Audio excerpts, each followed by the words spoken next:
I have argued before that even the most optimistic of Apple bulls should understand why someone might want to sell the stock. Were I to do it today, I would probably do it for one of the following reasons. Number one, gains may have been front-loaded. Apple stock has rarely produced returns that were as strong as those observed in 2019 and 2020.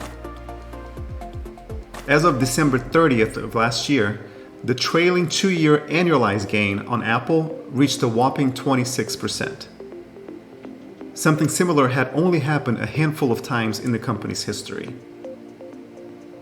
It is possible, therefore, that much of Apple stock's potential upside that could have been justified by the company's impressive financial performance as of late has already been fully priced in. Selling shares to lock in recent gains, especially ahead of a possible change in capital gains taxes, could make sense now. Number two, tough comps will weigh on narrative. Analysts and investors seem to be bracing for much tougher comps starting in fiscal second half of 2021 and probably lasting well into 2022. Apple will have to deliver results over the next 4 quarters against a remarkably high year-over-year benchmark. Investor sentiment could phase as the management team scrambles to justify much more modest growth rates going forward. Number 3, a bad market for growth stocks.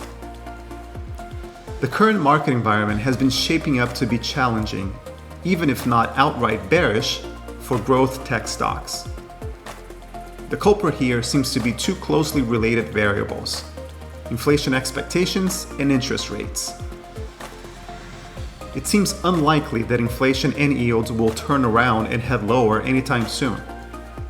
This is the case because the post-pandemic economic rebound has barely started, and the Federal Reserve seems willing to let inflation run a little hot to ensure full recovery in jobs and economic activity.